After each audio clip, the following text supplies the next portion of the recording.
Hi అండి.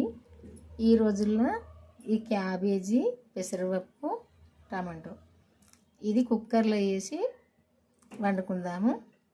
వెనకటి రోజుల్లో ఇట్లే వండేవాళ్ళు మన పెద్దవాళ్ళు. ఇది పాతకాలం వంట. ఈరోజైతే ఈ వంట చేద్దామని చెప్తున్నా. ఇది ఎట్లా చేయడమో చూద్దాము. ఇప్పుడైతే క్యాబేజ్ అయితే ఇదంతా వేసుకోవద్దు, ఇంత పెద్దది, ఎందుకంటే కొంచెం వేసుకోవాలి. పప్పుకు తగినట్టు టమాటోకు తగినట్టే వేసుకోవాలి. ఎందుకంటే వట్టిది వండుకున్నప్పుడే ఇంత పెద్దదైనా కట్ చేసి వండుకోవచ్చు. నేనైతే కొంచెం కట్ చేసి వండుతా. ఇప్పుడు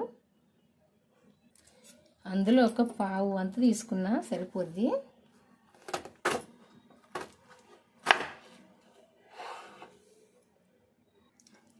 ఇదైతే చిన్న చిన్నగా ముక్కలు కట్ చేసుకోవాలి. అమ్మో, ఇంత పెద్ద షాక్తో భయం అవుతుంది కట్ చేయాలంటే. నేను ఎక్కువ ఇంత పెద్ద దాంతో ఎప్పుడు కట్ చేయ, చిన్న దాంతో కట్ చేసుకుంటా. ఎందుకంటే ఈ క్యాబేజీ కట్ కావాలంటే ఆ చిన్న దాంతో కట్ అయితే లేదు, ఇది పెద్ద దాంతో చేద్దామని అయితే చెప్తాను. ఇట్లా కట్ చేసుకోవాలి క్యాబేజీని.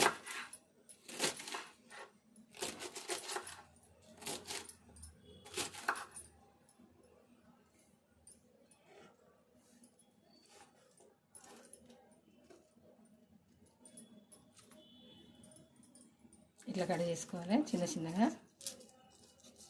ఇట్లా విడివిడిగా తీసుకొని ఇదైతే శుభ్రంగా కడుక్కోవాలి వాటర్తో. ఎందుకంటే ఈ మడతల్లో ఇట్లా ఆకులన్నీ ఇట్లా అయినప్పుడే ఇది గడ్డలాగా తయారవుతుంది. ఈ లోపల ఆకుల్లా ఉంటుంది మైల. ఇదైతే శుభ్రంగా కడుక్కోవాలి. ఇప్పుడైతే ఇది కట్ చేసుకుందాం మొత్తము. ఇట్లా కట్ చేసుకోవాలి. మరీ చిన్నగా అంటే చిన్నగా అవసరం లేదు. ఇదంతా కూడా ఒక దానిలో తీసుకొని శుభ్రంగా కడుక్కుందాం. ఇప్పుడు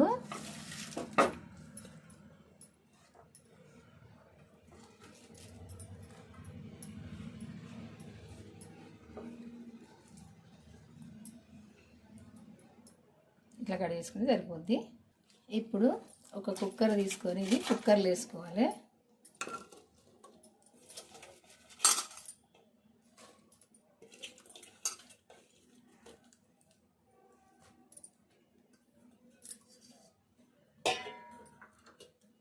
ఫస్ట్ శుభ్రంగా కడిగి పెట్టుకున్న పెసరపప్పు ఇది.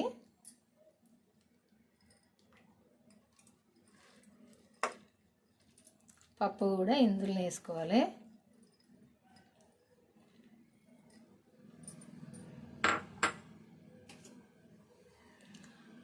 ఒక 3 పచ్చిమిర్చి, ఉల్లిపాయ ఇందులో వేసుకోవాలి. చిన్నవి 2 టమాటోలు ఇందులో వేసుకోవాలి. సాల్ట్ వేసుకుందాము. సరిపోద్ది, తర్వాత వేసుకోవచ్చు టేస్ట్ చూసినాక. ఎందుకంటే నేను కారంలో కూడా కొంచెం సాల్ట్ కలిపిన, అందుకే కొంచెం సరిపోకుండా మళ్ళీ వేసుకునేది. ఇప్పుడు ఎండుకారం వేసుకుందాము. 3 పచ్చిమిర్చి వేసిన కదా, ఒక చెంచా పావు చెంచా వేసుకుందాము, సరిపోద్ది. పసుపు వేసుకుందాము. కొంచెము జీలకర్ర,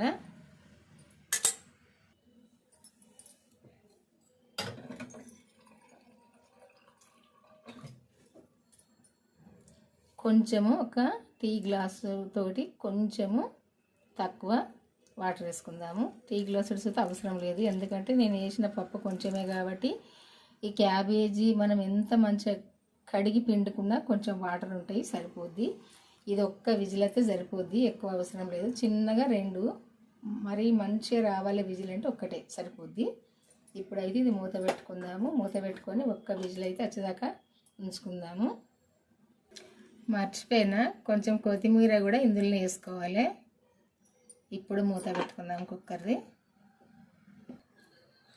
ఇప్పుడు ఈ పప్పును ఒక్క విజిల్ ఇచ్చింది అంతే, ఒక్క విజిల్ వస్తే సరిపోద్దని అన్న కదా. చూద్దాము, మూత తీసుకుందాము. సరిపోద్ది. పెసరపప్పు కదా, ఈ క్యాబేజీ, పెసరపప్పు, టమాటో ఇట్లా మెత్తగా ఉడికింది. మరీ మెత్తగా అంటే మెత్తగా పప్పు లాగద్దు, ఇట్లా కలుపుకొని దీన్ని తాలింపు చేసుకోవాలి.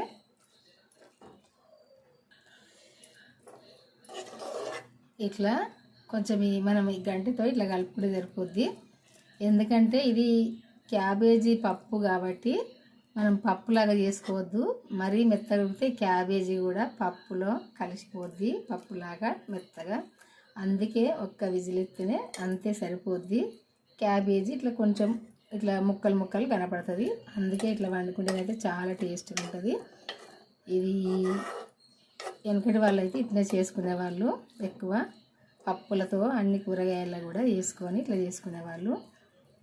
పప్పు అన్నప్పుడు పప్పు వేసుకుంటేనే మెత్తగా ఉంటుంది. టమాటా పప్పు గట్లాడి పప్పులు అయితే పలసగా చేసుకోవాలి. ఇది మాత్రమే పలసగా చేసుకోవద్దు. ఇట్లా చేసుకుంటే సరిపోద్ది. ఇది ఇప్పుడు తాలింపు చేసుకుందాము. ఇప్పుడు కొంచెము నూనె పోసుకుందాము. పప్పుకు సరిపోను.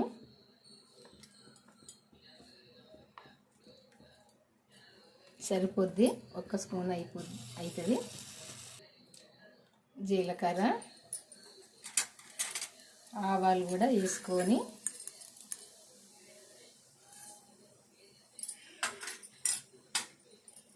కొన్ని ఇప్పుడు ఎల్లిపాయలు కూడా ఇట్లా సుంచేసుకోవాలి. ఇది దంచేసుకుంటే వేరే టేస్ట్ వస్తుంది, ఇట్లా సుంచేసుకుంటే వేరే టేస్ట్ వస్తుంది. ఈ పప్పులను అయితే ఇట్లనే వేసుకోవాలి. తాలింపు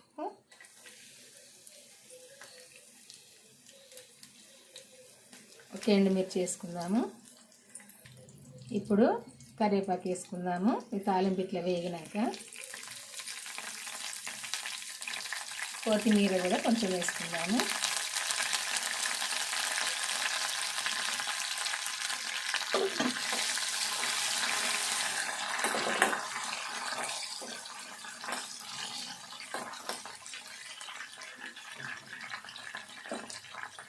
పసుపు వేసుకున్నాను కొంచెము తాలింపుకు.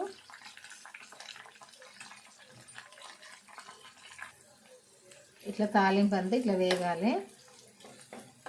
పప్పుల ఉన్న విటమిన్ ఎందులో ఉండదని మనందరికీ తెలుసు. అంటే ఎక్కువ ఉంటుంది పప్పులని. వెనకటి వాళ్ళు అయితే పప్పులు తినే బలంగా ఉండేవాళ్ళు. ఇప్పుడు పప్పులు పడతలేవు అని అంటారు.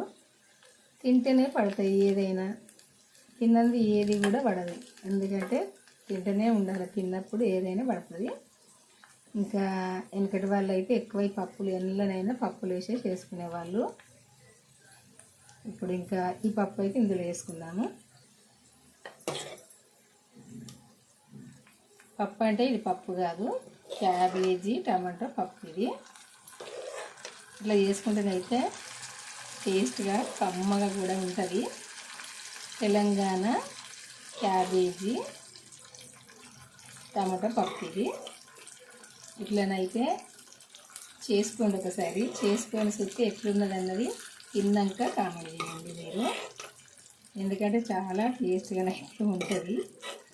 ఇది ఏంటంటే చూస్తేనైతే నోట్లో నీళ్ళు అయితే ఊరుతున్నాయి. ఈ పప్పును చూస్తే. పప్పు అంటే ఇష్టపడని వాళ్ళు ఎవరు ఉండరు. చారు అయినా పప్పు అయినా ఎవరికైనా ఇష్టమే కాబట్టి ఇవి చూస్తేనైతే నోట్లో నీళ్ళు ఊరుతున్నాయి. ఇప్పుడు ఈ పప్పును చూస్తే తినాలని అంత టేస్ట్గానే అయితే ఉంటుందండి.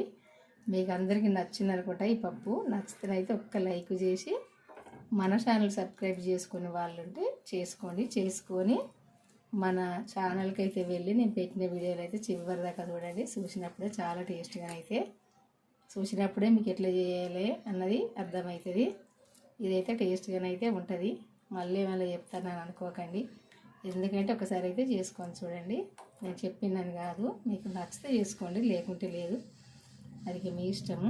నేను ఎవరిష్టం వాళ్ళు, కానీ మనం చెప్పతే చేసుకుంటారని కాదు. కాకుంటే టేస్ట్ అయితే ఉంటుందని చెప్తాను. ఇంక ఇది మీకు తెలిసిన వాళ్ళకు కానీ మీ చుట్టాలకు ఫ్రెండ్స్కి ఎవరికైనా షేర్ చేయండి. చేసినాక బెల్ అయితే నొక్కండి. ఇంకా నేను పెట్టిన వీడియోలు మీ అందరికీ రావాలంటే బెల్ అయితే నొక్కాలి కదా. మీ అందరికీ తెలుసు, మనకు తెలుసు, అందరికీ తెలుసు.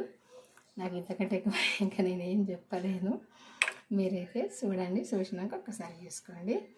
ఇంకా బాయ్ అండి. మరి ఉంటా. మళ్ళీ వంటతో అయితే కలుద్దాము. ఈ రోజైతే ఈ పప్పు క్యాబేజీ పెసరపప్పు టమాటో తెలంగాణ మా ఇంట్లో వంట ఇది. ఇట్లనైతే చేస్తాను నేను. ఇది చపాతీకైనా పూరికైనా రైస్కైనా దేనికైనా టేస్ట్గా ఉంటుంది. ఇష్టంగా తినచ్చు. ఈ పెద్దవాళ్ళైనా చిన్నపిల్లలైనా ఎవరైనా తినచ్చు, ఎందుకంటే పప్పు కాబట్టి ఎవరైనా తినచ్చు. మరి కూరలు అంటే కొంచెం కారం అనిపిస్తాయేమో కానీ పప్పులా ఎక్కువ ఎవరం వేసుకోము కదా కారం, అందుకే టేస్ట్ అయితే ఉంటుంది. చిన్నపిల్లలైనా తినచ్చండి. బాయ్ అండి, ఉంటా మరి, మళ్ళీ కలుద్దాం వంటతో.